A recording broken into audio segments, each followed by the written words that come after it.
boa vontade, porque a grande parte não quer saber de estudar a Bíblia. A grande parte se interessa pelos benefícios do Evangelho, mas o maior benefício é conhecer a palavra. Tanto é que Apocalipse, a Bíblia fala no verso 3, capítulo 1, que a bem-aventurança para aquele que lê, que ouve e guarda o que está escrito no Apocalipse. Eu não sei porque o povo não estuda. Poucas vezes. Quantas vezes vocês viram alguém pregando de Apocalipse de púlpito? Poucas vezes. Às vezes cita um texto ou outro, mas raramente se prega sobre o Apocalipse. Por quê? Porque é um livro difícil, mas por isso que Deus, ele descortina, ou seja, ele desvenda para aquele que busca com inteligência. Por quê? Porque ele quer mostrar o que está oculto e está escondido.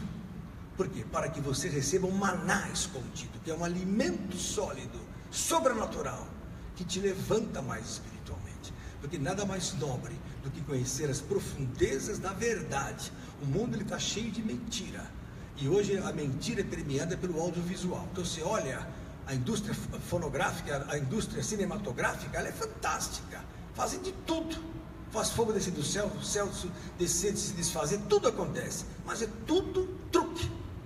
Ninguém leva soco, como vocês sabem, nada explode, é tudo ilusão. Agora, a Bíblia fala da verdade. Quando você lê a Bíblia, você está vivendo um filme, entre aspas, verdadeiro. Mas como ele envolve estudo e Bíblia, a turma fala, se fosse um sambinha eu iria, né? Vai estar um jogador de futebol na igreja? Não. Então eu não vou. A turma quer festa. Ninguém quer sentar aí e aprender como vocês. Então vocês são privilegiados. Glória a Deus. Meu Eduardo, a esposa, vem aqui sempre. É dia e noite. Tem ponto, estão aí. Glória a Deus. Os irmãos, Ricardo, Sérgio, estão aqui. Os irmãos, todos estão aqui. Então Deus vai abençoar vocês. Amém, queridos? Amém. Ricardo Morari, oficial do Exército, participou do SNI, hoje está rendido a Cristo.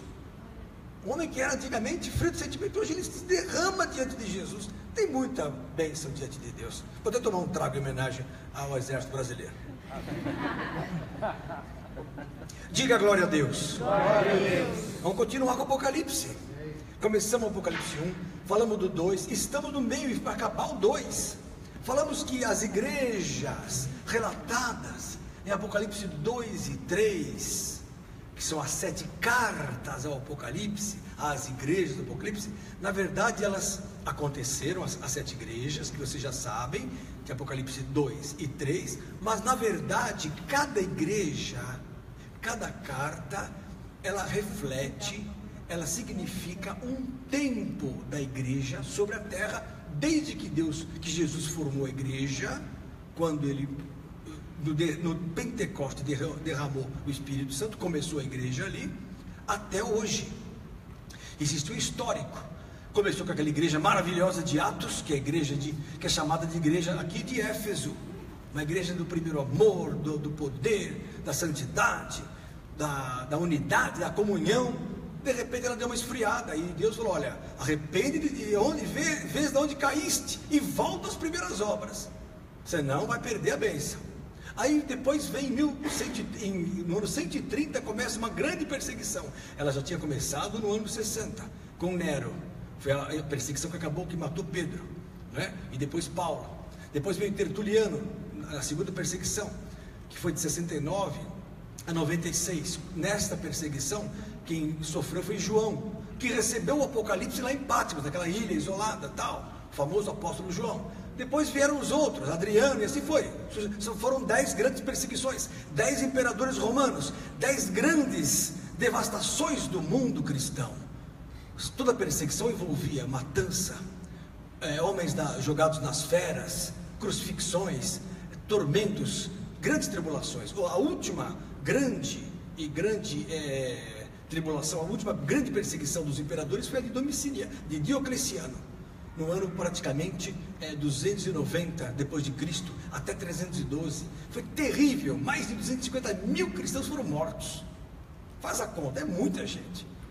Foi a pior carnificina que já aconteceu em termos de perseguições. E aí o que aconteceu? Aí veio Constantino, se converteu, começou a terceira fase da igreja. Então a segunda fase é Esmirna, que nós vimos no Apocalipse 2. Depois vem a terceira fase, que significa Pérgamo, que é a igreja chamada elevada, né? Ou cercada.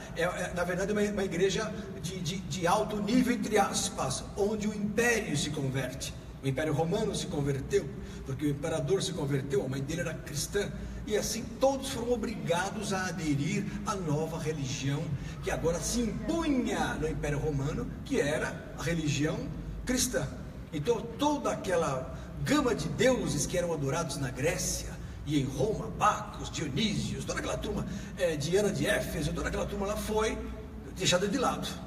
A prioridade agora era Jesus, era o cristianismo. Só que junto com isso veio um mundanismo dentro da igreja.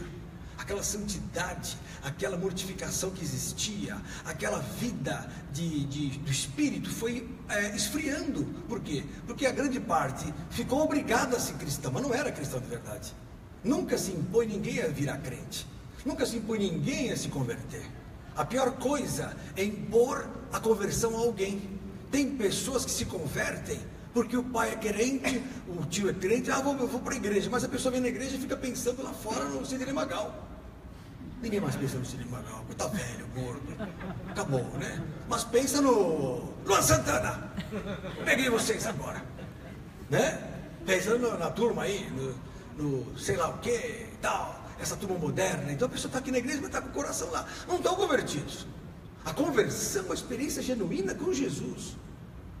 É isso que é conversão. Não adianta impor. A Império Romano agora é todo mundo cristão, todo mundo tem que se batizar. Então a pessoa se batizava por obrigação. Então o que aconteceu? Entrou Satanás na jogada. Então é dito lá na carta de Pérgamo, e Satanás é onde estava o trono de Satanás. Então Satanás pôs o trono dele dentro da igreja. Quando? Quando a igreja foi oficializada no Império Romano, no ano 312. E essa fase da igreja imperial foi até o ano 590. O que aconteceu em 590? Oficializou-se o papado.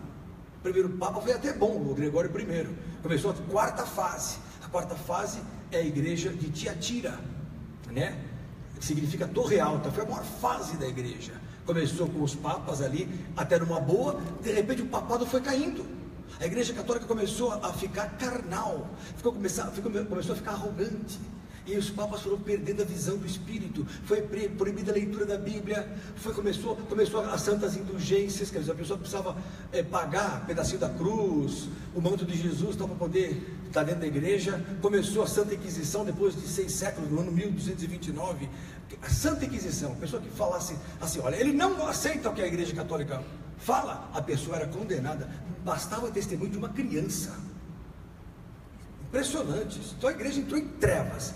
As trevas duraram de 590 até 1490. Foram o quê? 10 séculos. É chamado 1000 anos de trevas. É a igreja de Tiatira, é a igreja de trevas, e depois Sardes. Sardes é assim, a outra carta, né? É a quinta igreja. A igreja de Sardes começou no ano 1229 e foi até 1516 ali, quando veio Lutero. A igreja de Sardes é uma igreja pré-reformista, mas ela traz muita sequela das trevas, ou seja, é uma igreja que ainda está na perseguição, porque os homens que eram de Deus mesmo eram perseguidos pela igreja católica. Haviam 3 grupos: os anabatistas, os valdenses do norte da Itália, no sul da Suíça, e os albingenses também, naquela região média da Europa, que eram homens que falavam em línguas, buscavam a Deus, não queriam saber daquele legalismo romano, que a igreja de Roma impunha o seguinte: não vai ler a Bíblia, obedeça ao Papa, e você tem que dar o dízimo e mais 90% do que você tem, a pessoa tem que dar tudo. Era escrava da lei romana, mas não tinha mais o Espírito. Quem falasse em língua era chamado de bruxo, o dom de línguas, quer dizer, inverteu tudo. Então eles promoveram as cruzadas da Idade Média para acabar com esses grupos.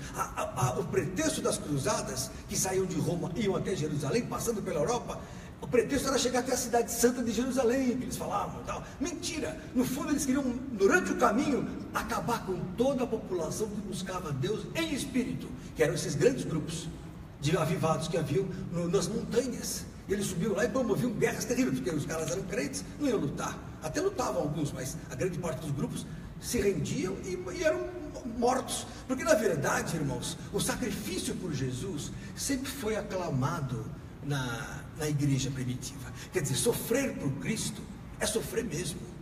Não é sofrer um desemprego, uma enfermidade, não. A pessoa sofria no martírio.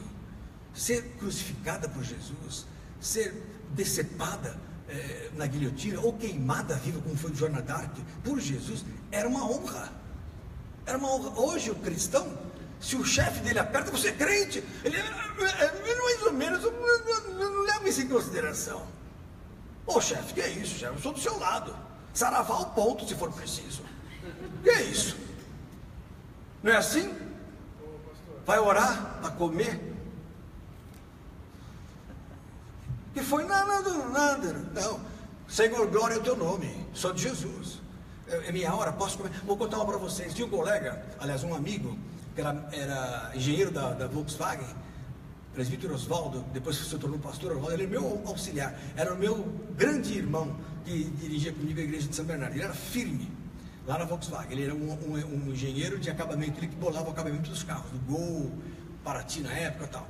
E ele tinha lá vários engenheiros, e tinha um árabe, engenheiro árabe, que ele pegava o árabe, na hora do almoço, ele pegava um tapetinho mágico, põe assim no chão da ala 13 da Volkswagen, ajoelhava lá, Meca tá para lá, e não tinha vergonha de ajoelhar e falar, Alá, Alá. E o Oswaldo falou, Lenilton, ele fazia isso na frente de todo mundo, e todo mundo respeita. O crente não ora antes de comer. Os filhos das trevas são mais prudentes que os filhos da luz. Pode ver, a mulher vai na praia árabe aí, cheia de burca, para não mostrar nada, não tem vergonha disso. A cristã não somos radical, então não, irmão, você é de Jesus. Tem que falar com a boca, eu sou de Jesus, porque nós somos de Jesus. E há uma diferença grande. Então a pessoa que é do mundo, ela não tem vergonha. Como é o nome dele? O Krishna rapa a cabeça, fica mais careca que eu. Os Krishna, já viu? Rapazes bonitos, viram Krishna, põe roupa de mulher, vai sair na rua vender incenso. Vai vender incensos Krishna. Não tem vergonha. E o crente tem vergonha de levar a Bíblia no trabalho. Fala. E aqueles que morreram pelo cristianismo e depois tiveram a sua imagem santificada, transfigurada, como Jorge de Capadócia, que foi perseguido por Dom Cristiano. Sim. Não negou a Cristo. Sim. Morreu por isso e hoje ele é tido como santo. O problema da santificação, não só ele, todos. São Martim, Santo Antônio foi o primeiro. Quem foi Antônio? Por exemplo, Antônio no ano 320, como ele viu que a igreja imperial, que é essa igreja que se converteu, entre aspas, estava ficando mundana, ele era um homem santo, ele saiu de Roma, foi para o monte e ficou morando em caverna sozinho, para vencer a tentação maligna. Aí o que aconteceu? Se tornou santo, porque ele era tão cheio do espírito, jejuava e orava tanto, que a turma sabia, vai lá, está com doença, vai lá porque o Antônio ora. Aí virou Santo Antônio, mas ele era um homem igual a nós. Ele morreu, está aguardando o juízo, vai, lógico, com certeza para o céu, mas o fato de ter santificado, que o pessoal fala, Santo Antônio é casamenteiro, não tem nada a ver. O homem santificou. E hoje São Jorge também é usado muito na Umbanda, mas ele era um homem santo de Deus. Tudo bem, entendeu? Toda essa turma, todos os santos que a Igreja Católica inventou, porque, por exemplo, hoje, eu acho engraçado. Irmãos, eu tive milhares de curas orando. Eu vejo às vezes, olha, virou santa tal mulher porque ela orou, a moça foi curada de câncer. Irmãos, eu já orei, teve gente que morreu e voltou. E eu sou o pior de todos, não sou santo coisa nenhuma. Mas a Igreja Católica pega um milagre e fala, não, esse milagre confirmamos, 10, 5, 20 testemunhas, pronto, a pessoa virou santa. Então a Igreja Católica tem essa questão, que não é bíblica. Não há outro nome pelo qual devemos ser salvos. Há um só intermediário. Há um só intermediador entre Deus e os homens, Jesus Cristo, homem. 1 Timóteo 2, 5. Não há outro Deus, não há outro, então não há outro intercessor, não há outro intermediário, é Jesus. Não tem essa de São Jorge, Ave Maria. Jesus falou, mulher, o que eu tenho contigo? Calma aí, você é salva, é minha mãe, santidade máxima, mas precisa. Ela falou, meu filho é meu salvador, não tem nada a ver. Maria também aguarda a ressurreição. Mas a turma apareceu, a Virgem de Fátima, apareceu a Virgem não sei de onde, apareceu Guadalupe, apareceu lá como é o nome? Aparecida do Norte. Peraí, acharam uma imagem jogada na água, e na hora pediram para Deus o livramento da grande tormenta do rio, eles foram salvos e acharam que foi a imagem que fez isso. Não é bem assim. Deus é bom. Atribuíram a imagem, só que a Bíblia fala em mais de 20 passagens do Velho Testamento que a imagem não deve ser adorada. Você não precisa nem falar isso. Isaías 45, eu sou o Senhor, não há outro. O meu louvor não andarei às imagens de escultura. No verso 8 ali, 42, 8, Isaías 42, 8. A turma fica aí cultuando imagem. Uma vez eu vou contar uma para vocês. Eu era do mundão, eu era meio mesclado espírita, era malandrão, ia no espiritismo de vez em quando, tirava uma casquinha, lia livro espírita, ia na macumba de vez em quando para saber minha sorte. Bom, aí eu comprei uma imagem lá em Salvador de uma pombinha que aí o rapaz falou: isso aqui é o Espírito Santo. Gente, me deu um azar aquilo. Aí eu pus em cima da minha geladeira. Eu morava sozinho na Boca do Lixo lá em São Paulo. Era do mundão, doido, andava armado, não tinha futuro porque não tinha Cristo. Mas era médico já, estudante de medicina. Aí eu pus a pombinha em cima da geladeira para proteger a cozinha. Elas não tinha cozinha, era um cômodo só. Então eu morava em 30 metros quadrados. Entrava, já saía. Não tinha nem cozinha. A cozinha era o quarto, tudo igual. Era assim, um cômodo e um banheiro. Eu morei assim 4 anos. Morava numa kitnet da pior, da Boca do Lixo de São Paulo. Vocês veem de onde eu vim. Aí pus a pombinha lá em cima da geladeira. Um dia eu cheguei na Santa Casa, a pombinha caiu e quebrou a cabeça. Falei: meu Deus, que mal, agora o Espírito Santo quebrou a cabeça. Melhorou minha vida. Nada a ver. Então a gente tem que tomar cuidado com a idolatria. Isso é idolatria. Atribuir a imagens. Mas eu creio assim, o senhor não crê? Não é bíblico. A Bíblia católica condena a adoração de imagens. Mas por que os católicos não enxergam? Porque receberam a herança de não ler a Bíblia. Não ler a Bíblia é uma coisa que foi estabelecida na Idade Média e até hoje. Até os crentes não lêem a Bíblia. Quando lê, não entende nada. Então é bom conhecer a verdade para a verdade libertar. Libertar entre tudo, também da idolatria das imagens. E a Bíblia é clara. A Bíblia é clara, lógico. Então, isso aconteceu na Idade Média, a coisa foi piorando, as imagens aumentando, a santificação de homens, como você falou. De repente Lutero pegou a Bíblia, porque ele era bispo, ele era da igreja, mas era um homem esperto, inteligente, e começou a ler a Bíblia e falou: está tudo errado.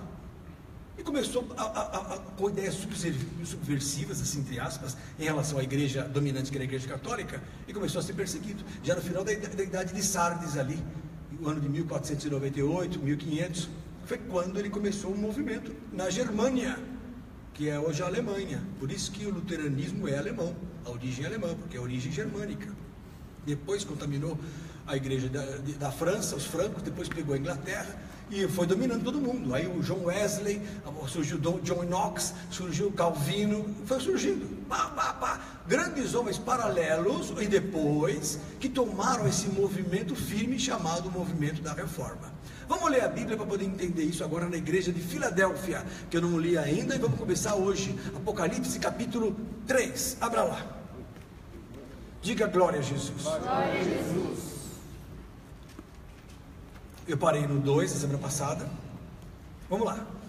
Verso 7. Paramos aonde? 3:8. Você é inteligentíssimo. Está anotado. Eu sabia então que era muita bênção, mas tudo bem. Apocalipse 3:7. E é o anjo da igreja que está em Filadélfia. A palavra Filadélfia significa o quê? Amor fraternal. Presbítero Eduardo, futuro pastor. Amém? Pela fé. Porque é assim, a gente vai lançando a profecia. Amor fraternal. Isso diz o que é santo, o que é verdadeiro, o que tem a chave de Davi. Toda vez que ele começa uma carta, Jesus se apresenta e fala propriedades, características dele que são, vamos dizer assim, coniventes com a igreja que ele está descrevendo. Então, na igreja de Laodiceia, é um período, a igreja de Laodiceia, de Filadélfia, é um período em que Jesus fala, o que é verdadeiro, o que tem a chave de Davi, o que abre ninguém fecha. Por quê? Jesus está falando aqui, quando ele abre ninguém fecha, porque ele está abrindo uma porta agora na igreja de Filadélfia, nessa igreja da reforma, que ninguém mais vai fechar. Uma porta que estava fechada, ninguém lia a Bíblia, ninguém era mais avivado, ninguém buscava o Espírito. Então ele fala, vou abrir uma porta e ninguém pode fechar. Está aqui, ó. E quando ele fecha, ninguém abre. Ele fechou a Santa Inquisição e acabou. Em 1630, depois de 100 anos de guerra entre catolicismo e luteranismo, a Igreja Católica assinou um acordo de paz. Olha que absurdo, entre a Igreja Católica e a Igreja inicial evangélica dita Igreja Luterana. Pra vocês terem uma ideia, foram 100 anos de guerra com a Igreja Católica. 100 anos, irmãos, 100 anos. Eu sei as tuas obras, eis que diante de ti pus uma porta aberta. Quer dizer, Deus pôs uma porta aberta para essa igreja chamada Igreja da Filadélfia, que começou com Lutero. Olha aí, ó. E ninguém a pode fechar, tendo pouca força, porque eram poucos obreiros que foram avivados, eram poucos homens que foram chamados nessa fase para esse avivamento da igreja. Poucos homens. A grande massa estava cega pela Igreja Católica, desculpa, é verdade. Olha aqui, ó. Tendo pouca força, guardaste a minha palavra e não negaste o meu nome. É a igreja que reavivou a santidade. O negar a Cristo é uma coisa muito grave. A pessoa que nega Cristo, irmãos, é um traidor. Acabou, não tem conversa. Você vê, a salvação está na boca. Eu preguei isso na semana passada, na sexta-feira. Vocês vieram aqui, quem veio lembra. Na boca está a salvação. A mulher de Jó falou aqui para ele: amaldiçoa o teu Deus e morre. Que basta a tua boca abrir por mal, que você vai ter consequências. Doravante, basta a tua boca abrir por bem, você vai ser abençoado. O bem dizer é vitória, e o mal dizer é problema. Então, na boca está o poder para a vida e para a morte. Falei isso sexta-feira passada. Quem quiser está na internet, no YouTube também, as pregações sobre esse assunto. O que eu quero dizer é que na tua boca está o declarar que Cristo é o Senhor. Ainda que venha a igreja católica e põe ou qualquer igreja herege e põe na tua garganta e fala: nega Cristo, nega o Espírito. Você não vai negar o Espírito. Eu dei o exemplo de uma moça que negou o Espírito, nunca mais falou em línguas, porque o pai impôs. Falei isso na sexta-feira passada, no culto. Então, a boca é o poder de contato entre a tua vida e o mundo sobrenatural. Esse mundo que nos rodeia, que eu falei, de espíritos, cheio de alienígenas, de seres sobrenaturais. Manda vir um disco voador falar comigo. Por que eles não vêm comigo? Só vêm com os outros. Estou esperando aí a vovó aparecer. Estou esperando esses demônios, cadê? Porque se vierem, a minha fé é para repreendê-los em nome de Jesus. Amém. Glória a Deus. A minha fé é o seguinte: eu tenho certeza do que estou falando e fazendo. Eu sei a quem eu sirvo. É certeza absoluta, é blindagem total. Não há temor, a não ser aquele que manda. Quem teme a Deus não teme mais nada. Quem teme os homens não teme a Deus. Quando a pessoa tem muito medo das coisas é porque ela não teme a Deus. Quem teme ao Senhor é obediente, a nada temerá. O salmista fala: a quem temerei, se o Senhor é minha luz, a minha salvação. Está lá no Salmo 27. Amém? Verso 1 e 2 ali. Então, amados do Senhor, o que eu quero dizer é que a boca declara que você é de Cristo. E está aqui, ó: não negaste, guardaste a minha palavra e não negaste o meu nome. Então essa turma do Lutero falou: nós somos de Jesus mesmo e vamos seguir a Bíblia como ela está escrita. Foi nessa fase que começou a se desenvolver também a imprensa. E a primeira obra literária impressa por Gutenberg foi o quê? A Bíblia Sagrada. Então a primeira obra impressa, então, ia começar uma nova fase. Assim como começou uma nova fase com a internet no mundo, começou uma nova fase na época do Renascimento, que era o que? A impressão escrita, a imprensa começou, a gráfica começou. Então você poderia produzir muita Bíblia, coisa que antigamente era só produzida pelos pergaminhos. Agora começava uma nova fase, a fase do Renascimento. O Renascimento foi fantástico, porque trouxe mudança, quebra daquelas trevas da Idade Média, trevas que aprisionavam a religião. Então Lutero veio e bum, começou uma nova fase. O Espírito Santo voltou, falavam em línguas, eram cheios do Espírito, as curas começavam. Lutero era um homem cheio do Espírito. Calvino, né? Charles Finney era tão cheio do Espírito. Miller, quando eles entravam nos lugares, levantavam, as pessoas caíam cheias do Espírito Santo. Tem um livro do Charles Finney, que ele vai, já na fase de Revolução Industrial, que é meados do século XVII, XVIII, que ele vai entrar numa fábrica. Ele era tão cheio de espírito, ele foi convidado para um lugar, para orar numa fábrica. Estava começando as fábricas na época. E as mulheres estavam lá tecendo e tal. Ele entrou, começou a fazer assim, só orar em espírito. As pessoas começaram a olhar para ele, começaram a chorar e se derramar. E eram batizados do Espírito Santo. Também a presença do homem.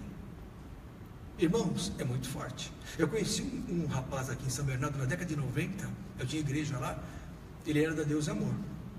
Temos que, a quem mérito. Ele veio do banditismo, ele era do mundão. Se converteu poderosamente. Aquele homem fez um pacto com Deus. Só ia comer depois de culto e não comia de dia. Todo dia ele jejuava. Irmãos, ele entrava em jejum toda noite nas igrejas.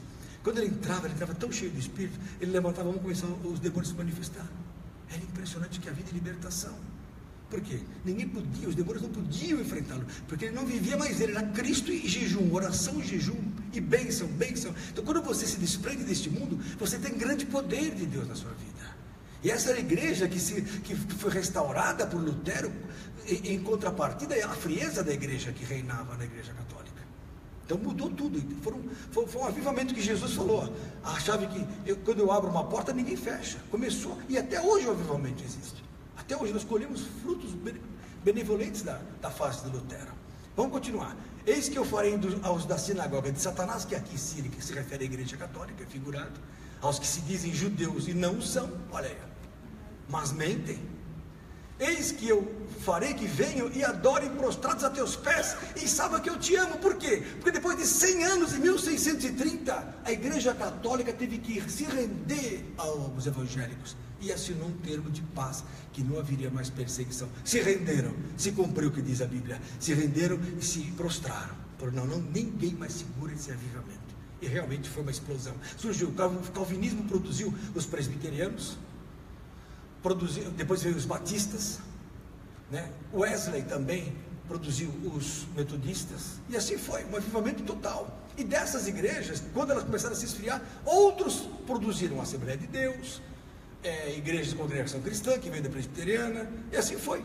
As igrejas todas saíram dessas igrejas iniciais, que nasceram do luteranismo, desse avivamento da igreja de Filadélfia.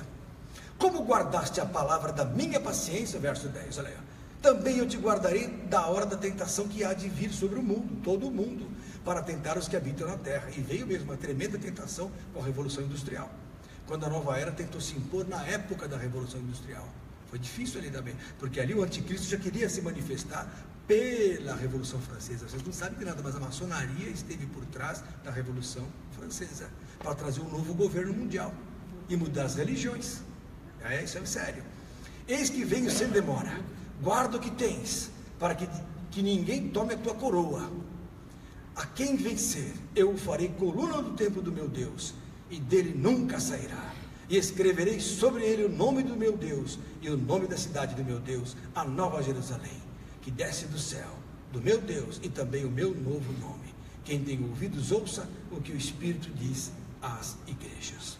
Então essa fase foi a igreja amada, uma igreja que não tem advertência. Todas as igrejas, tirando essa e Esmirna, são duas fases vamos dizer assim, que agradaram ao Senhor. A Esmirna, porque era a igreja que vai de 130 até 312, a igreja da perseguição. Foram 10 perseguições romanas sangrentas, não há o que falar. Eram pobrezinhos, cheios do Espírito, a igreja era fraca porque não tinha dinheiro, mas ele falava assim, eu sei que tu és pobre, mas és rico. Pobre porque economicamente não tinha dinheiro. Eles se reuniam nas tumbas, nos porões, nas catacumbas, mas eram ricos porque eram cheios do Espírito Santo, cheios de bênção. A mesma coisa essa aqui. Essa igreja começou com o quê? Com Lutero, com meia dúzia de ex-padres que se revoltaram contra aquela frieza espiritual. Eram fracos fisicamente, mas grandes espiritualmente. É o que ele fala aqui. Eu sei da tua fraqueza, olha aqui, ó. Eu sei das tuas obras, eis que diante de uma porta aberta, Cadê que ele fala que é fraco aqui, ó? Tendo pouca força, verso 8. Guardaste a minha palavra e não negaste o meu nome. Essa é a característica dessa igreja que durou 200 a 300 anos, até meados do século XIX, quando então as igrejas já estabelecidas sobre a terra começaram com as religiões. Então começou a oficializar as religiões, começaram a aparecer algumas outras, como o Adventismo, no século XIX, como Madame White, final do século XIX. Ela escreveu O Grande Conflito, aí já mudou um pouco, voltou para o sábado. Apareceu o Testemunho de Jeová, apareceu o Joseph Smith, em 1875, e oficializou o mormonismo. Disse que o anjo Gabriel apareceu para ele lá no Oregon. Ele estabeleceu várias coisas que são heresias, por exemplo, batizar morto, que ninguém perde a salvação, coisas desse tipo que apareceram. Estou falando aqui com estudiosos da Bíblia, não estou falando com fracos na fé, então você tem que aprender. É heresia falar que batizar morto. Mas está em 1 Coríntios capítulo 15, verso 34, que pode batizar morto. Não, aqui eles são mortos espiritualmente. Porque a Bíblia fala que nós somos, no mundo, somos mortos em delitos e pecados. Batizar um morto é batizar aquele que morreu para este mundo e agora vai viver para Jesus, não batizar morto literal. Tem gente que batiza assim, batizar pelos mortos. Então, por exemplo, primeiro com um primo, olha o que eles falam, é bom vocês saberem. Os mormons pregam o seguinte: morreu um primo meu, não era crente, mas coitadinho, ele não teve tempo de se arrepender e levou um tiro. Aí eu pego, vou lá na igreja, me batizo por ele, ele está salvo. É o que foi. Vou contar uma para vocês. Em 1992, eu tinha uma igreja no ABC, e tinha um rapaz amigo meu da Ford que era mormon, firme. Mas ele gostava de mim, ele ia conversar sempre comigo de Jesus. E eu gostava dele. Aí um dia aí eu vi no jornal um sábado que o irmão dele foi baleado na sexta-feira. Era bandidão, lá, traficante. Aliás, esse traficante chegou aí no meu grupo familiar, lá no bairro de São Bernardo, em 89 e 90. Mas depois piorou o banditismo, ele sumiu, levou um tiro lá no bairro Jardim Calucos de São Bernardo, perto da antiga Nestlé ali. Muito bem. Aí eu falei, puxa, morreu fulano. Eu li no jornal de São Bernardo, eu lia muito jornal. Naquela época era comum nós lermos jornais. Hoje vocês não leem mais jornal. Vocês assistem jornal na televisão, né? Se é que assiste, se não ficar, né, com besteira. Mas na minha época a gente lia jornal mesmo. E no domingo eu li o jornal. Então, na segunda-feira à tarde encontrei com ele, com o irmão desse rapaz. Falei, tá forte. Falei, escuta, seu irmão morreu, rapaz. Foi baleado na sexta-feira. O que aconteceu? Ele falou, doutor, fica tranquilo, já me batizei ontem por ele está salvo. Eu falei, meu Deus, glória a Deus por isso. É a visão deles. Começou a surgir um monte de heresia no século XIX e entrou no século XX. Aí surge uma igreja chamada o quê? Laodiceia. Está aqui a 7ª carta, a igreja de Laodiceia, verso 14 de Apocalipse 3. E nós estamos com isso acabando a última fase da igreja. Lembrando que as 7 cartas é uma descrição sumária de características de cada fase da igreja de Cristo, desde o arrebatamento de Jesus, aliás, desde a ascensão de Cristo, a descida do Espírito, até o arrebatamento da igreja. Laodiceia é a igreja que começa em meados do século XIX e está até hoje. E como é que é essa igreja? Vamos ler aqui. E é o anjo da igreja que está em Laodiceia. A palavra Laodiceia significa julgamento ou opinião dos homens. Começa por aí. Laodiceia, opinião ou juízo dos homens. Quer dizer, quem manda são os homens. Começa por aí o problema. Vamos fazer uma assembleia para decidir. Deus falou com o pastor? Não, pastor não. Vamos ver nós o que mandamos. Assembleia. As igrejas são cheias de assembleia hoje. Assembleia que manda. Mas Deus falou isso? Não. O que importa é o quê? A opinião dos homens. É o que caracteriza a igreja de Laodiceia.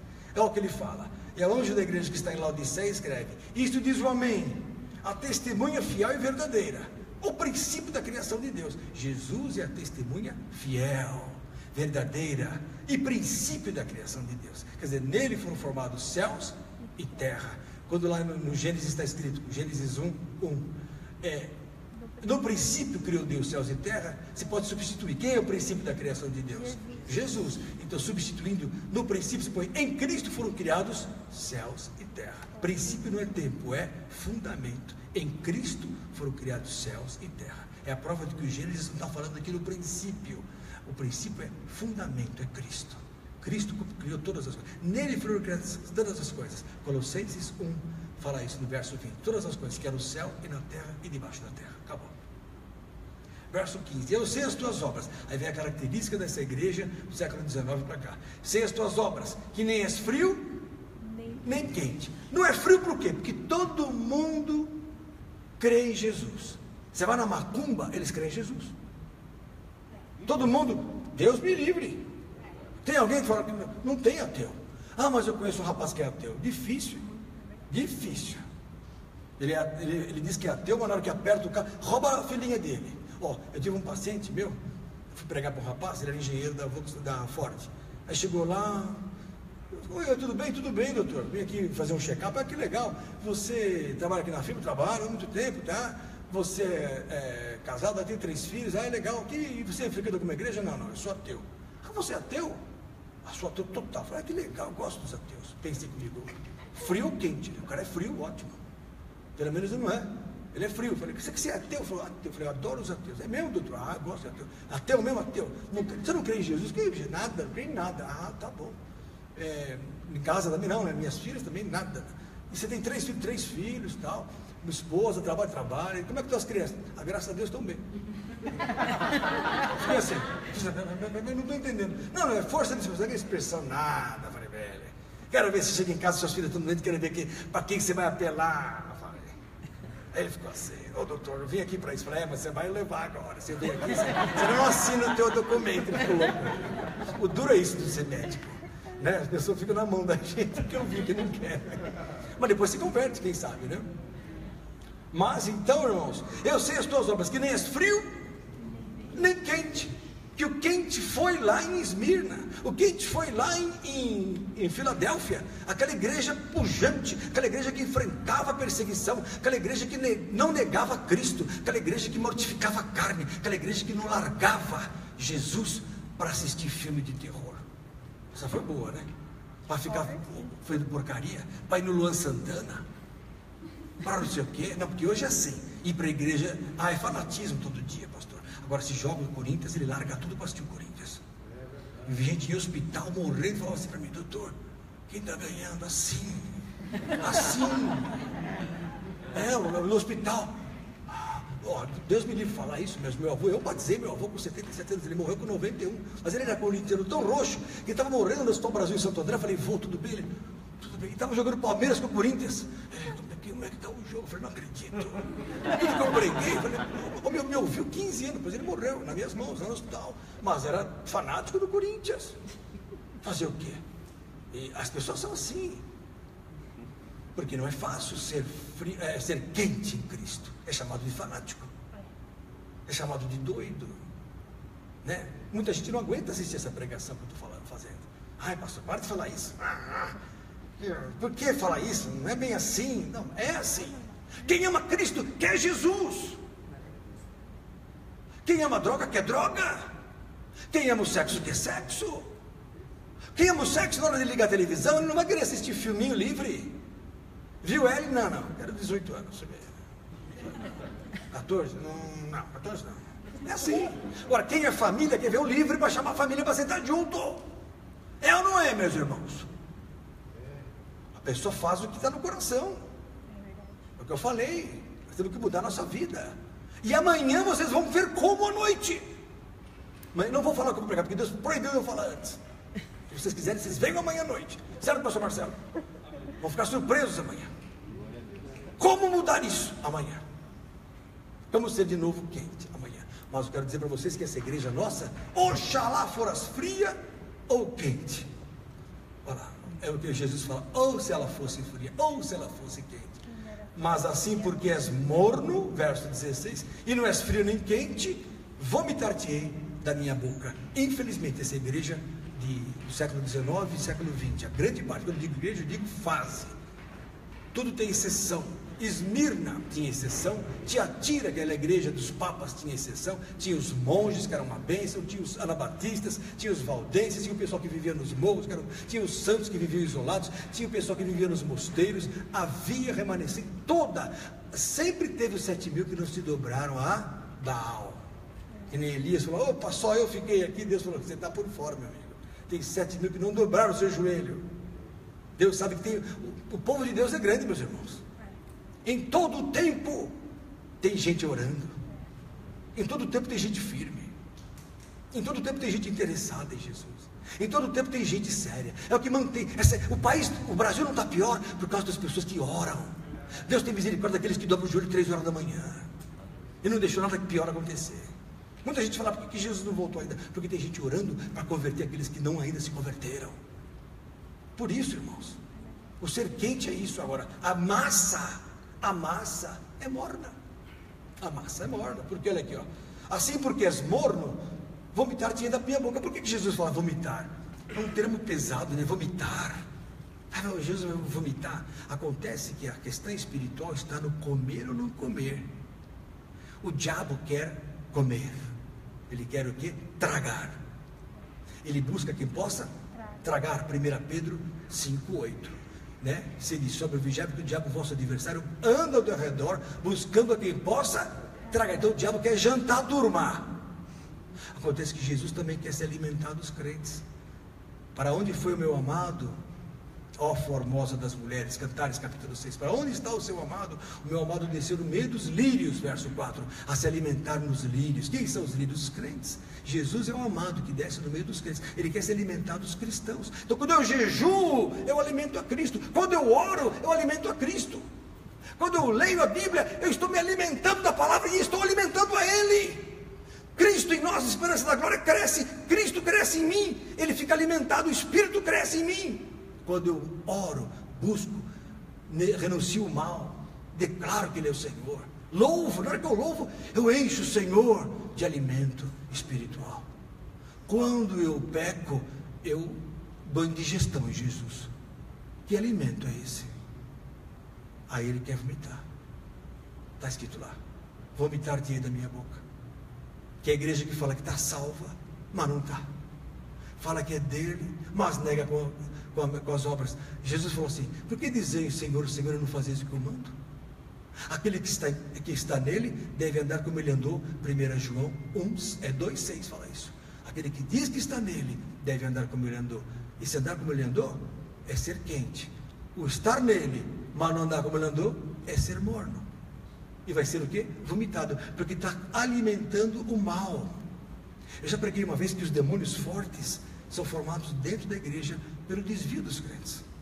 O indivíduo se desvia, ele se torna uma mão poderosa de Satanás.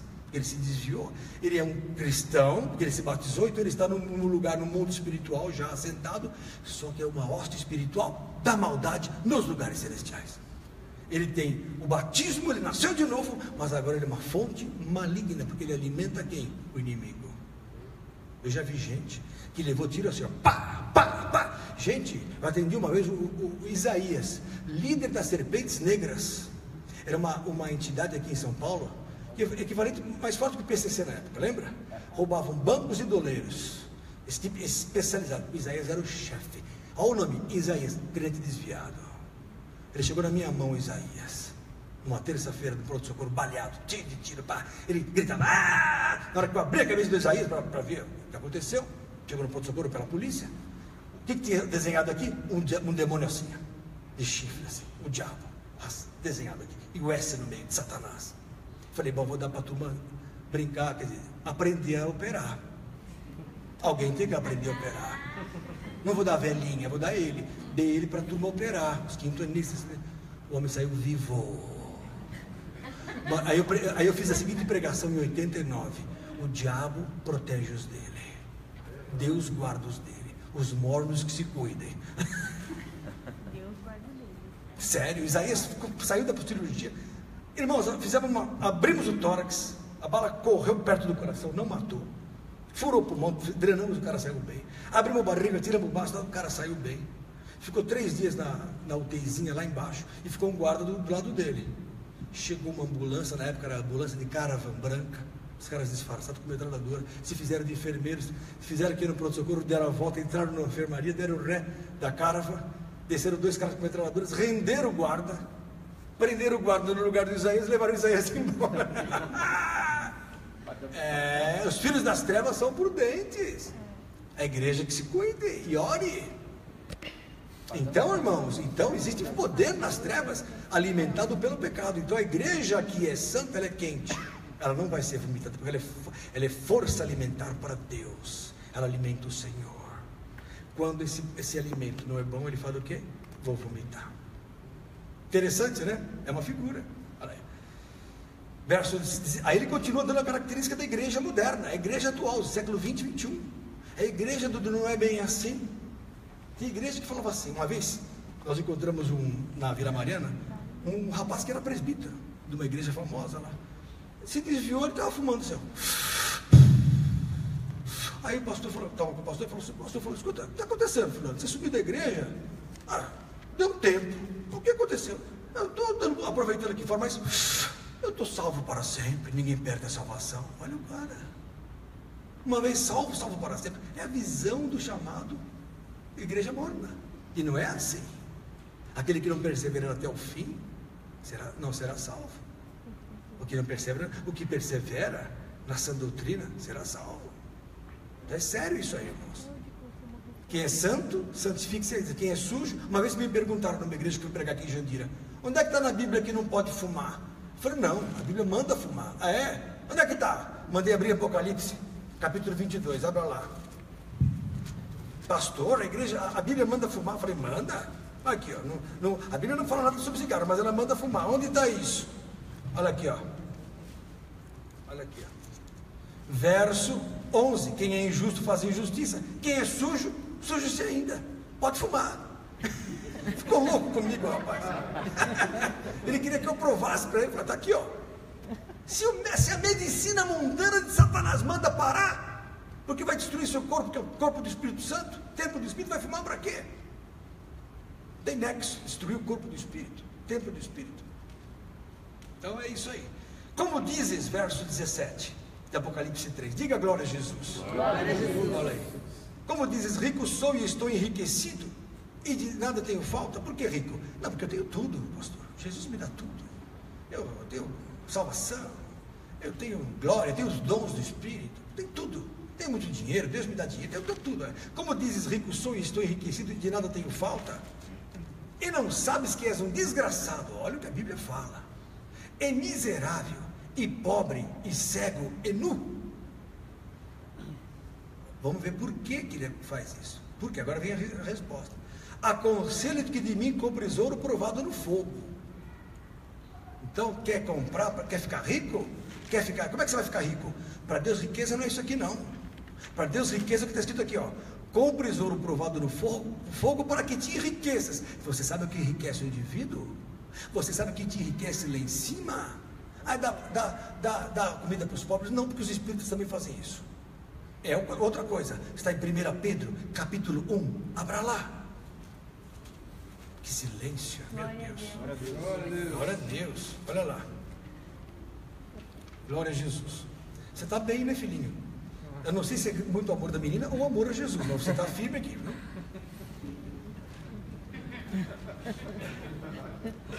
Né? E o pai do lado do namoro, meu Deus, que está numa fria. Meu Deus. Ó, irmãos, 1 Pedro 1, 5. Que mediante a fé estáis guardados na virtude de Deus, para a salvação já prestes para se revelar no último tempo. 1 Pedro 1, 5. Agora verso 6. Em que vós grandemente vos alegrais, ainda que agora importa, presta atenção nisso. Atenção, irmãos. Que a Paula, primeira vez que você vem aqui, né, Paula? É Paula, né? É Paula? Paula, glória a Deus pela sua vida, viu? Está gostando? Está gostando? Olha só, presta atenção. Ó, e que vós grandemente vos alegrais, ainda que agora importa, sendo necessário que estejais por um pouco contristados com várias tentações. É necessário. Ai, pastor, a luta tão grande. Acho que Jesus não me ama. Não, Ele te ama mais. Quem tem mais luta é porque Deus ama mais. Está escrito aqui, ó. Porque agora é necessário que estejais contristados. O que é contristar-se? Ficar triste. Com várias tentações. É tentação porque não tem emprego, porque acabou o dinheiro, porque não tem dinheiro para pagar a luz. É tentação porque não dá aquele brinquedo para o filho, porque está com câncer, porque está doente, porque brigou com a família. Tentações.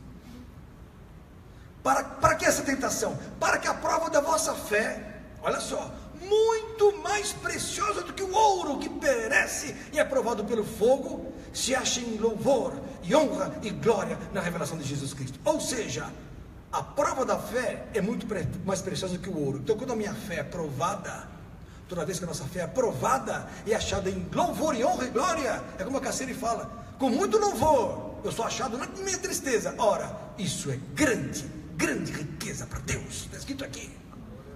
Cada vez que vem uma luta para você, se ela não vê, ela vai vir. Você fala, glória a Deus por isso. Ó, perdeu, bateram no seu carro, glória a Deus. Ó, perdeu o emprego, glória a Deus mais ainda. Mas não está falando nervoso, está falando do coração, como eu falei sexta-feira. É o poder rema. Aquilo atinge o coração do Senhor como o quê? Muito mais precioso do que o ouro. É mais precioso esse louvor do que o ouro que perece. Então isso aqui é o que Jesus fala. Aconselho-te que de mim compres ouro provado no fogo, para que te enriqueças. Que ouro é esse? A fé na tribulação. Por isso que a gente às vezes é tribulado e pensa que Deus não ama porque o diabo está aí. Não, tudo isso é permissão, para que você se ache em louvor, honra e glória na revelação de Jesus Cristo. Que na hora que venha a saída, porque Ele é bom e não deixa ninguém ser tentado acima do que possa suportar, quando vem a saída você fala, glória a Jesus, que eu estou firme com Ele. Mais um pouquinho de tempo que há de vir virá e não tardará. Tudo passa. Glória a Deus por isso. Então esse glória a Deus, essa postura em silêncio, como já foi dito pela sabedoria, até o tolo fica quieto. Isso para Deus tem um grande valor. É o ouro provado no fogo. Então vocês entenderam o que é? Aconselho que de mim compres ouro provado no fogo. Quer dizer, aconselho vocês que na hora da tentação se ache na tua boca o louvor. Isso para mim é tudo. Jesus fala. Volta lá para Apocalipse capítulo 3. Para que te enriqueças. Então o que enriquece o cristão é aprovação. Ah, mas não é o dom? Não, o dom é para o teu bem. O dom, de certa forma, é para a igreja crescer, para você crescer. O dom de línguas é para o seu crescimento, mas não tem nada a ver com a tua salvação. Prova isso, pastor. Senhor, em teu nome expulsamos demônios, fizemos maravilhas, eu tinha o dom de cura. Mateus 7, 23, 24. Jesus falou assim, nunca vos conheci. Estava com o dom, mas praticava o quê? A iniquidade. Apartai-vos de mim, os que praticais a iniquidade. Quer dizer, estava uma mornidão, apesar do dom, apesar da igreja. Estar na igreja não significa salvação. Uma coisa é ser crente, outra coisa é ser filho de Deus. O filho faz o que o pai faz. O filho expressa o que o pai é. Ele expressa a imagem da pessoa de Deus. Está lá em Hebreus capítulo 1. Quem é Jesus? Igualzinho ao pai. Filipe falou assim em João 14, ô Jesus, vamos fazer um trato? Mostra-nos o pai que nos basta. Verso 7 e 8. Mostra-nos o pai, Jesus, estamos loucos para saber quem é o pai. Aí Jesus falou assim para Filipe, Filipe, estou tanto tempo convosco e não me tendes conhecido, Filipe. Quem vê a mim, vê o Pai. Porque eu não faço nada de mim mesmo. Tudo que eu faço vem do Pai. Quem está comigo está com o Pai. Quem vê a mim, vê o Pai. Eu e o Pai somos um. Ora, o cristão tem que ser um com Cristo, que é um com o Pai. E nós somos um com o Pai por causa de Jesus. A aceitação nossa por Deus se faz em Cristo. Isso só é possível porque temos o Espírito. O Espírito santifica. É a santificação do Espírito e fé na verdade. Então, amados do Senhor, isto é uma igreja sadia. É viver na palavra, e a palavra é Jesus, e a palavra produz o Espírito. A palavra se amalgama ao meu espírito, que é a minha inteligência, para que eu não faça mais o que eu quero. O Espírito Santo vem e joga em mim a palavra, e me dá força para cumprir essa palavra, e fazer e andar conforme Jesus anda. E isso é viver a vida que Cristo quer. Amém? Isso é ser crente de verdade. Agora, ter dom, manifestação do Espírito. Agora, o fruto é maior que o dom. Guarde isso. Tem gente que não fala em línguas. Falou uma vez, acabou. Não importa. Vai ter uma vida cheia do Espírito, cheia de Deus. É isso que vale. Tem muitos que falam em Espírito aqui, chega em casa, xinga a mulher, bate na mulher. Uma vez fui pregar para uma advogada. Eu falei, olha, você precisa de Jesus. Ela falou, o senhor é crente? Eu falei, sim. Eu falei, ixi, o que vai vir aí? E o fulano lá, eu conheci o fulano. Fulano lá no bairro, também é crente, sai de terninho de domingo. Antes disso ele xinga a mulher dele, bate na mulher. Mas sai falando paz do Senhor. Que coisa, né? Eu falei, pois é. O que a senhora está sentindo mesmo? Vamos mudar de assunto. Acabou. Vou pregar o quê? Pregar o quê? Não, a senhora está errada, não. Está certa. Fazer o quê? Muito bem.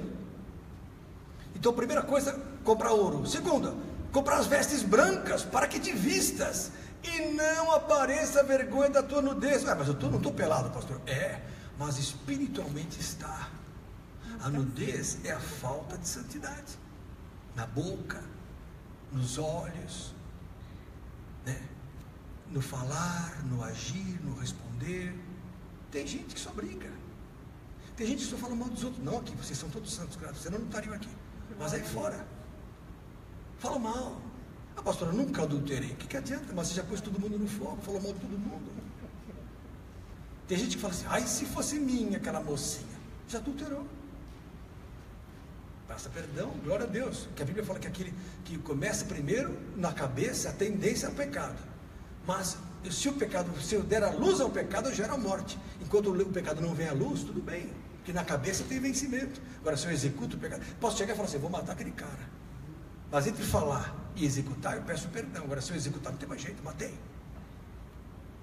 É o que está lá em Tiago capítulo 1. Havendo a concupiscência concebido da luz o pecado. E o pecado sendo consumado, gera a morte. Eu já peco de pensar, mas tem reversão. Porque ninguém sabe. Irai-vos, mas não pequeis. Eu posso mirar. O Fábio pisou na bola. Senhor, abençoa o Fábio, venci. Um exemplo. Sabe que jamais miraria contra você. Mas um exemplo. A gente faz todo dia. Se eu fosse do mundo, dar uma fechada nesse cara. Glória a Deus, Senhor, me perdoa. Pronto. Agora você pega, dá uma fechada, arrebenta, o cara bate, morre, pronto. Consumei o pecado e gerei morte. É difícil sair dessa. Sai com dores. Tem gente que cumpre dores até hoje por causa de um casamento problemático. Perde ministérios na igreja. Por causa de um casamento.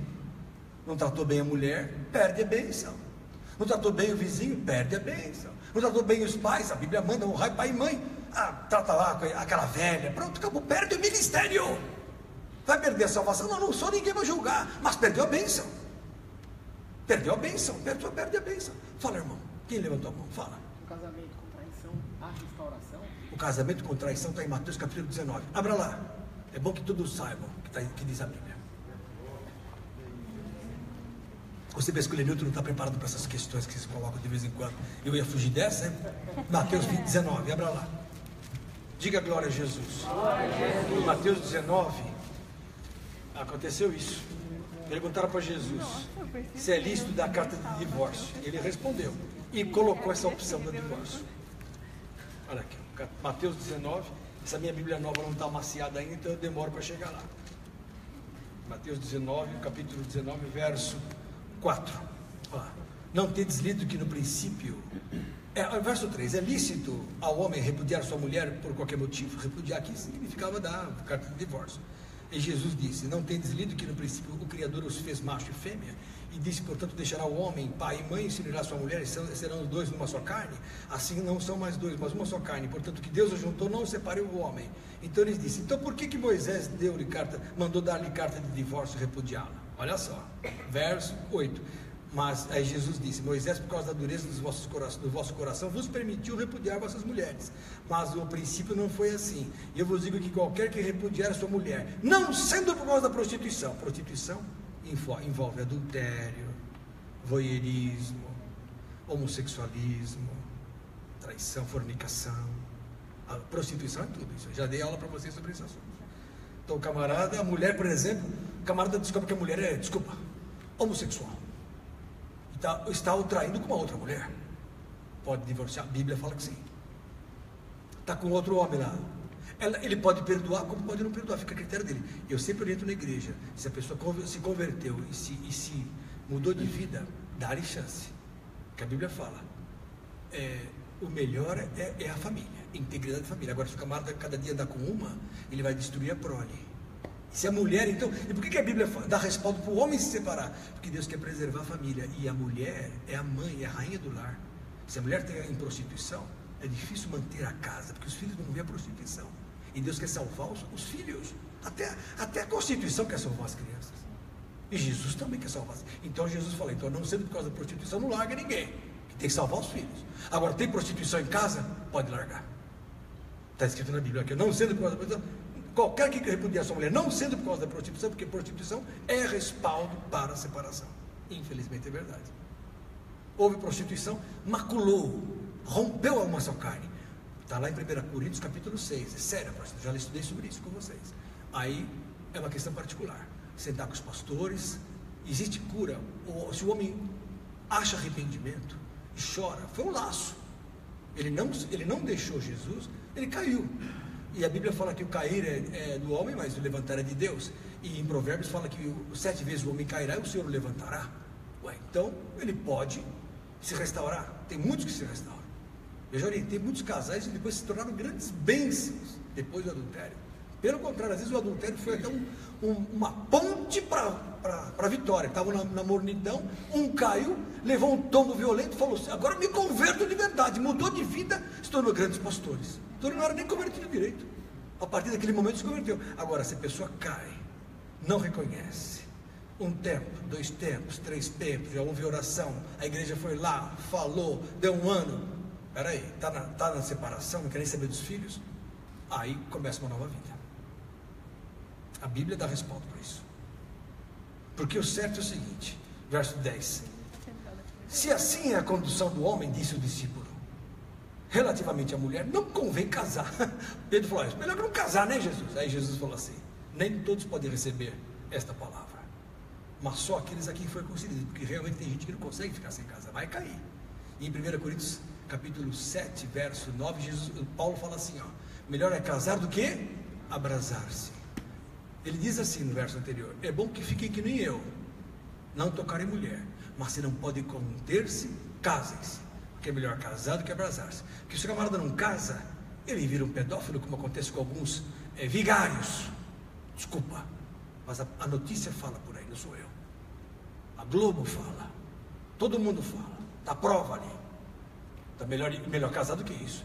Ah, mas o santo sacramento manda não casar. Mentira.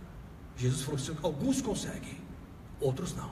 Os que não conseguem, casem-se, porque é melhor casar do que abrasar-se e abrasar os outros. Então está aqui, nem todos podem receber, porque há eunucos que assim nasceram do ventre da mãe. Há pessoas que nascem sem sexo da mãe, são chamados eunucos.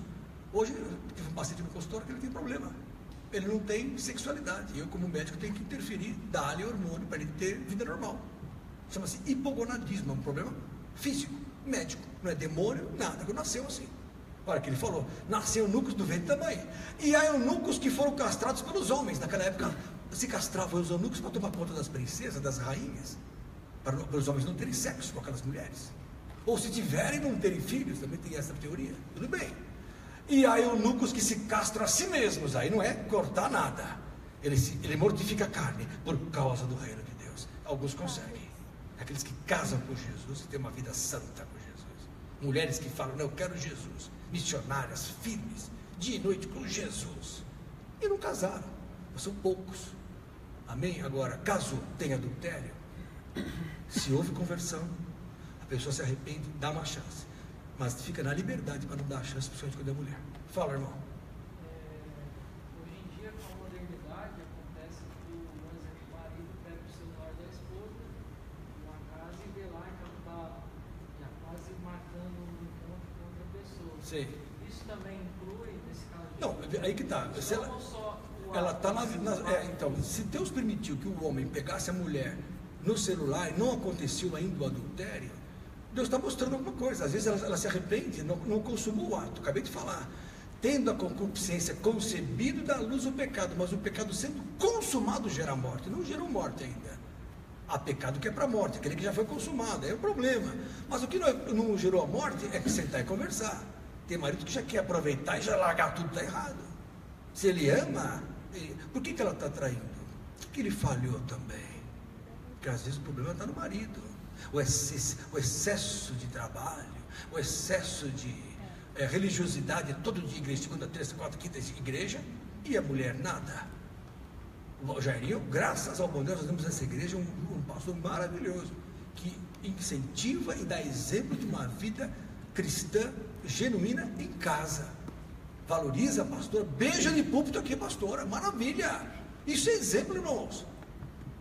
Isso é exemplo, maravilha. Tem que ser assim. O casamento tem que ter o chantilly, é o chamado manjar que Deus criou para os fiéis.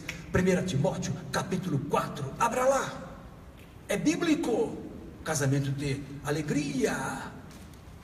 Olha aqui, 1 Timóteo capítulo 4. É bom vocês tocarem nesse assunto, porque às vezes a culpa, Joe, é do marido, Que a mulher está chegando tarde em casa, ele, não está nem aí, que é isso? O marido tem que ser cabeça da casa.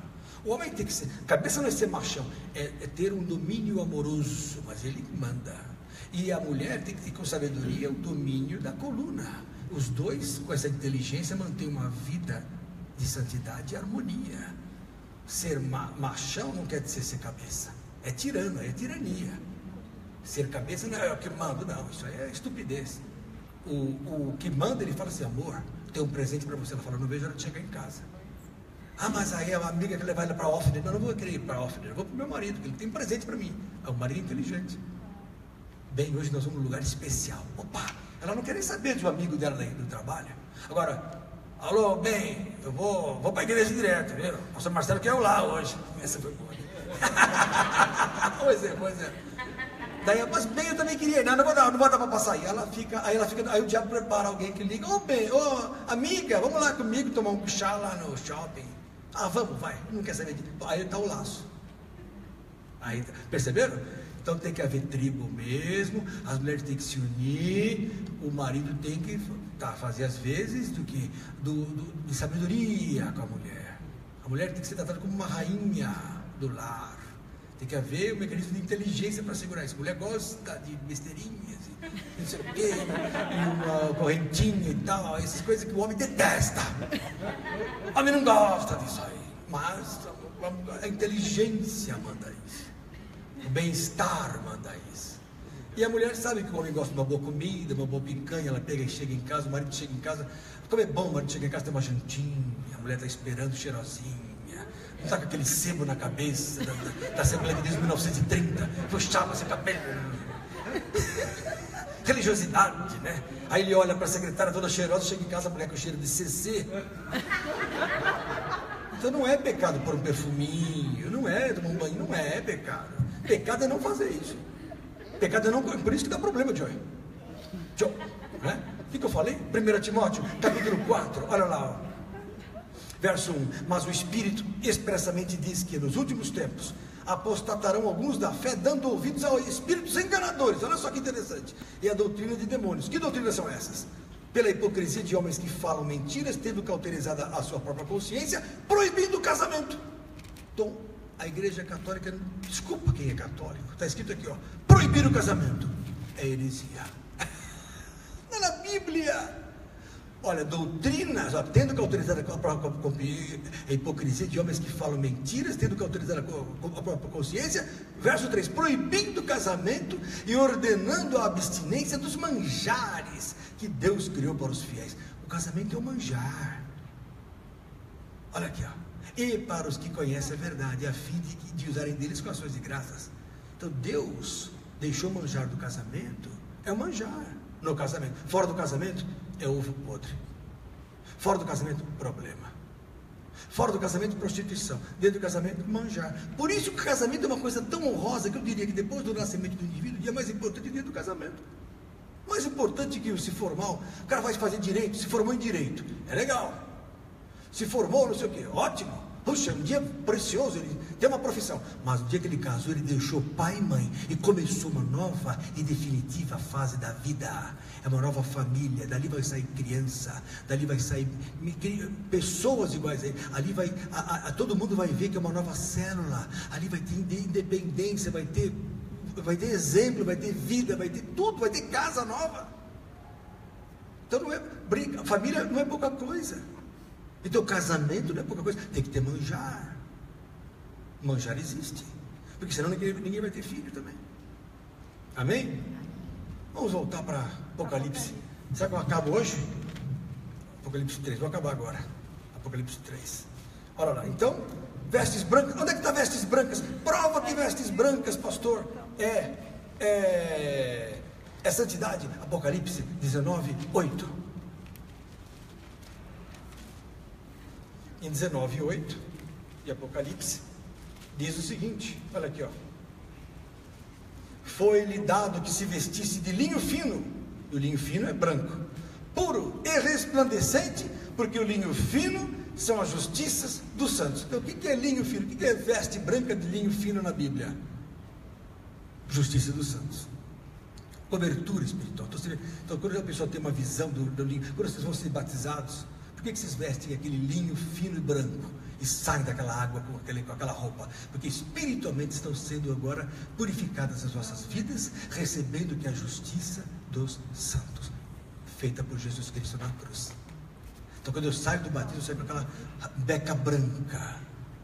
Mas antes disso está manchada de sangue do pecado. Em Isaías capítulo 1 fala que as vossas mãos estão cheias de sangue. Quando nós levantamos as mãos, elas estão cheias de sangue. Sangue é pecado na Bíblia. A lua se tornará em sangue antes que venha o terrível dia do Senhor. Está lá em Joel capítulo 2, está lá em Lucas capítulo 21. O que é a lua se transformar em sangue? Igreja em pecado. Igreja no pecado. Igreja morna, sangue. Quando eu visto a veste branca, eu estou em santidade. Aí o diabo não pode tocar. O inimigo fica louco porque ele não consegue se aproximar de você. Porque você está com santidade. É uma blindagem para você. As vestes brancas. Aconselho-te que compre as vestes brancas para que te vistas e não apareça vergonha da vossa nudez. O indivíduo que está nu, ele está sem santidade. Interessante. E aí o perigo. Olha lá. E que unjas os vossos olhos com colírio para que vejas. O que é colírio? Para que é o colírio, pastor? Lavar o olho para quê? Não é esse olho físico. Você pode ter um olho maravilhoso, não precisa nem de óculos, tá bom?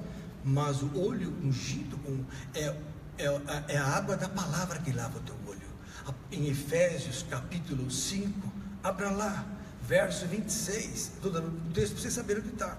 Olha, Efésios 5, 26. Olha aí, o que é então na Bíblia? O colírio para lavar os olhos. Efésios 5, 26. Olha aqui, ó. Verso 25, vós marido, olha só o texto, é aquilo que nós estamos conversando, olha aqui essa, Joe. Vós maridos, amai vossas mulheres, ou amai vossa mulher, né? Como também Cristo amou a igreja e a si mesmo se entregou por ela, para a santificar, purificando-a com a lavagem da água pela palavra. Então a palavra de Deus, vocês estão sendo agora, vocês estão recebendo um jatinho assim nos olhos, de água. Lava rápido. Lava rápido agora. O que é isso? É a lavagem da água. Está descortinando os olhos de vocês. Quando vocês vêm aqui e recebem na quarta-feira o Brunet falando, aquela água entra, fala, opa, lava os olhos, vai abrir. Mas como é que ele descobriu isso? Como é que ele sabe isso? Está na Bíblia. Tua Bíblia tem toda, contém, possui a palavra, o pensamento de Deus. Então lava o nosso pensamento, né? Lava o nosso coração. É fantástico. Então lava os olhos do entendimento. São os olhos do entendimento. Não é o olho físico, é o olho aqui, ó. Os olhos do sábio estão na sua cabeça. Em Eclesiastes fala que os olhos do sábio estão aqui, ó. Então a sabedoria está aqui, a lavagem é aqui. Aí muitos falam assim: olha, Nilton, tua igreja está fazendo lavagem cerebral. Fala, e como? Que lavagem? Para tirar tudo que não presta deste mundo, diabo. Porque este mundo jaz no maligno. Esse mundo está nas mãos de Satanás. Tudo. Meio de comunicação, tudo. Pastor, é radical. É bíblico. Se aprecia, João 16. Se aproxime o príncipe deste mundo, Jesus disse, e nada tem em mim. Tá bom. Não são do mundo, Jesus falou sobre nós. Pai, eles não são do mundo, como eu do mundo não sou. Os verdadeiros alienígenas somos nós, não os OVNIs que estão por aí. Esses OVNIs são os demônios, porque nunca mudou. Sempre houve OVNI. Na Roma antiga tinha OVNI, no Egito antigo tinha OVNI, que é manifestação demoníaca, sinais dos céus, como está em Jeremias. Então o que significa isso?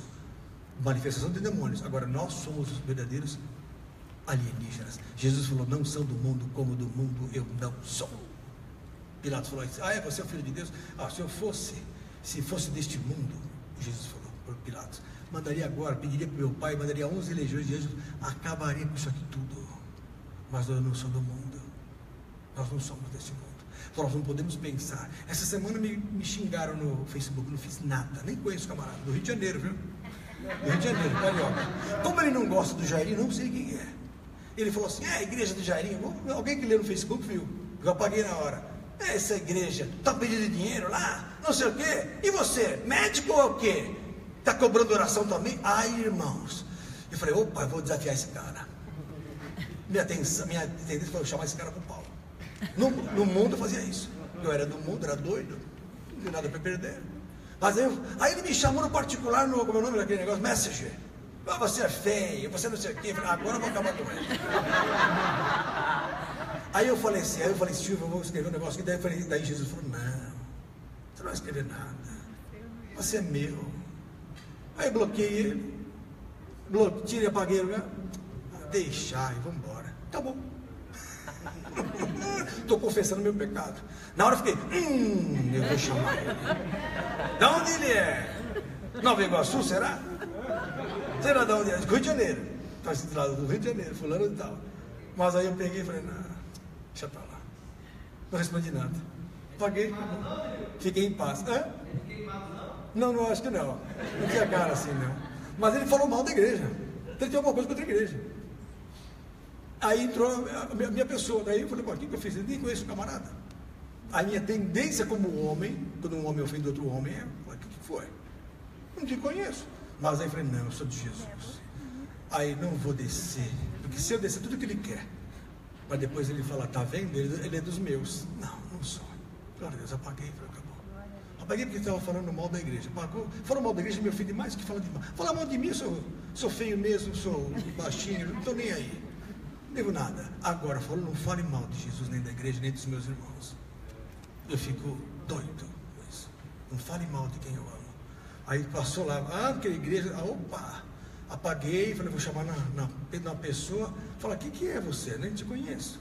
Ia falar, mas aí falei, deixai. Quando Jesus falou, deixai, vamos embora. Falei, amém. Foi um alívio para minha alma. Aí Deus deu a palavra para amanhã. Amanhã vocês vêm à noite. Amém? Amém. Vai vir amanhã, Paula? Vai vir mesmo, Paula? Está gostando do culto? Que igreja você faz parte? Atualmente eu estou na igreja, eu fui na igreja de uma amiga, a igreja batista. Bem. Foi legal, mas eu gostei mais do culto de hoje. Está gostando de hoje? Então, aqui mas você precisa vir aqui quando vem a Cassiane, aqui no fim de semana, vem aqui, traz ela aqui no domingo, viu? Vai uma pensa amanhã à noite, vai estar aqui amanhã a Flor de Lis, no Rio de Janeiro. Uma bênção. Vem amanhã à noite, estou te esperando amanhã, viu, Paula? Quem mais veio pela primeira vez para a Paula? Hoje só. Você também, né? Qual é o seu nome? Ana. Mora onde, Ana? Mora aqui no Alphaville. Pertinho aqui em Alphaville. Frequenta alguma igreja, Ana? Nenhuma. Amém. Está gostando da palavra? Diferente, né? Que bom. Você veio com o Eduardo, a esposa veio com vocês? Ela veio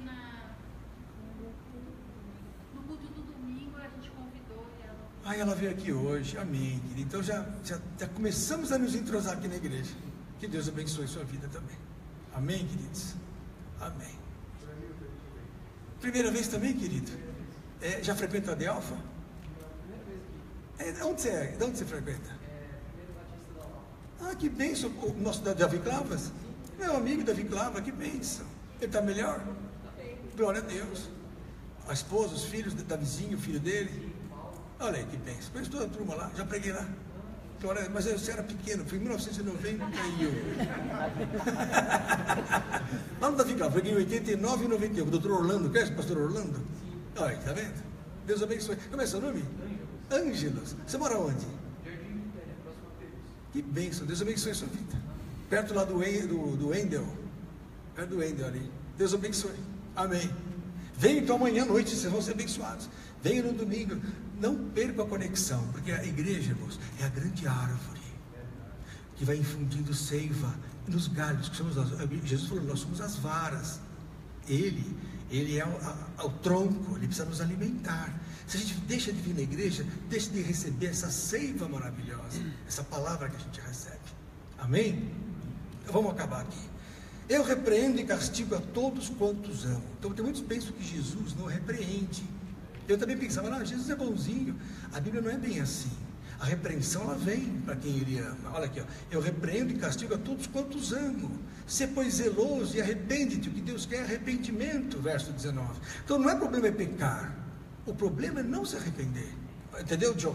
Se o indivíduo peca, então, por exemplo, a mulher pega lá escrevendo para o outro homem, porque ela caiu no laço. Aliás, cuidado, crianças, jovens, vocês que assistem, né?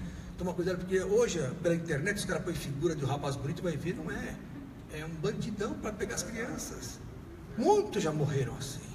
Foram sequestrados, assaltos. Não entre nessa da internet. A internet é bom para conversar com os irmãos, com a irmã Érica, né? Com os irmãos. Isso é internet. Você vai ficar aí, quem é você? Que olhos lindos. Cuidado. Fala, vamos lá na igreja. Vamos marcar o encontro? Vamos lá na igreja. Que hora? Domingo, às 6h30. Já começou. Aí não tem segredo. É assim que é de Jesus. Esse é o namoro de Deus. Olha que lindo. Olha, na frente do Pai. Isso é abençoado. Tudo que não é oculto é abençoado. Tudo que tem coisa oculta, o diabo entra. Então as coisas têm que ser claras, irmãos. A vida tem que ser clara. Porque Jesus falou, tudo que se faz em oculto será proclamado nos telhados. Tudo que a pessoa pronta no escondido vai ser falado. Então é besteira. É bom que você esclareça agora. Então Jesus repreende quem ama. Lá em Hebreus, capítulo 12. Olha lá, nossa abre em cima. Olha. Uma Bíblia nova, sempre perigosa, espiritual. Olha aqui, ó. Olha aqui, ó. Hebreus capítulo 12, verso 6. Porque o Senhor corrige o que ama e açoita qualquer que recebe por filho. Então Deus corrige o seu. Tem gente que na hora que apronta uma, fala, opa, veio a correção. Você fala, obrigado, mereço. Que nem Davi, né? Nabal começou a jogar pedra nele, tá. Aí os 100 de Davi falaram assim, 400 de Davi, escuta, Davi, vamos pegar esse rato morto aí, vamos matar esse cara, esse cão morto. Esse homem é louco, jogar pedra no rei. Aí o homem jogando pedra, e Davi falou, calma, é o Senhor, não é ele, é o meu pecado. Que visão espiritual, Davi. Deixa ele, não vai mexer com ele não. É o Senhor me repreendendo porque eu pequei. O Betseba sabia que ele tinha pecado. Então o homem jogando pedra, ele falou, não, calma, não vai bater nele não. Deus está permitindo isso. Interessante, a visão espiritual. Olha aí. Então olha aqui, ó. Se suportais a correção, verso 7, Deus nos trata como filhos. Porque que filho há a quem o pai não corrija? Então isso, a correção é bíblica. Eu sei que a Super Nani não está aqui hoje, não quero falar atrás dela. Ele é contra dar uns tapinhas na Nádica, mas eu sou a favor. Porque deu certo comigo a varinha. A Bíblia fala, né? Que fustigando a criança com a vara, nem por isso ela morrerá. Tu a fustigarás com a vara e livrarás a alma dela do inferno. Então às vezes é preciso disciplina, enquadramento com autoridade e amor, né? Então está aqui, ó. Se suportar essa correção, Deus nos trata como filhos. Porque que filho há que o pai não corrija? Mas se estáis sem disciplina, da qual todos são feitos participantes, sois então bastardos e não filhos. E aí vem a preocupação. Tem muito crente que apronta, está em pecado, está roubando os outros, está dando golpe nos outros, está enganando irmãos, enganando a família, enganando a esposa, ou a esposa enganando o marido, aprontando alguma, e não acontece nada. Ela fala, opa, não acontece nada comigo, está tudo bem, Deus é do meu lado, não é pecado isso, está tudo bem. Não, peraí, já é bastardo e não sabe, já está fora da bênção faz tempo e não sabe. É bom se arrepender. Vai ter escrito aqui, ó. Se estáis sem disciplina, da qual todos são feitos participantes. Que essa pessoa, é ação e reação. A pessoa aprontou alguma, vem um castigo, que nem Davi, é o Senhor. Opa, glória a Deus por isso. Agora, se estáis sem disciplina, sois então bastardos e não filhos. Além do que tivemos nossos pais segundo a carne para nos corrigirem, e nós os reverenciamos, não nos sujeitaríamos muito mais ao Pai dos Espíritos para vivermos? Linda passagem. Então isso tem a ver com Apocalipse capítulo 3, que diz, né? Eu repreendo e castigo todos quanto amo. E verso 20, eis que estou à porta e bato. Por que Jesus fala agora isso? Eis que estou à porta e bato. Porque esta é a última igreja, não tem mais nada. Eis que estou à porta, Jesus está batendo e bato lá. Se alguém ouvir a minha voz e abrir a porta, entrarei em sua casa. Deus só entra no teu coração, na tua vida, no teu corpo, se você abrir. Ele não é que nem o diabo que pula a janela. Jesus bate, chama, estou aqui, faz assim no seu ouvido, Senhor. Ele é assim, olha aqui, ó. E se ele abrir a casa, eu com ele cearei e ele comigo. Ao que vencer, lhe concederei que se assente comigo no meu trono, assim como eu venci e me assentei com meu Pai no seu trono. Quem tem ouvidos, ouça o que o Espírito diz às igrejas. Amém? 10 horas em ponto, confere. Acabou o culto de hoje. Glória a Deus. Eu ia começar o 4 hoje, pensei, mas não deu. Foi bom, tocamos em alguns assuntos paralelos. Semana que vem começamos a Apocalipse 4 e faço 4 e 5 porque eles são rápidos. E depois no 6 começa a história geral da humanidade a partir de Cristo. São os sete selos. Não percam. Mas semana que vem também é interessante a revelação da visão do trono e do que está acontecendo no céu, desse período que acontece depois do arrebatamento. Amém? Vamos ficar de pé, aproveitar a presença do nosso vice-presidente da igreja, pastor Marcelo, oficial do Exército Brasileiro também, olha aí, o nosso companheiro de guerra, e oficial também. Perder a CNI, esse homem aqui.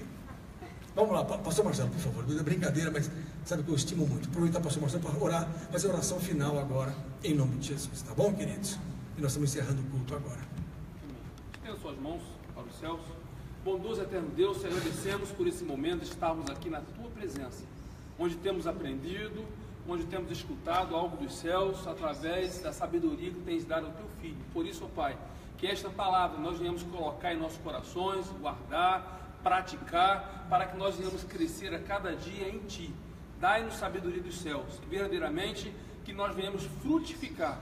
Ser conosco, leva-nos em paz, guardando e livrando de todo mal.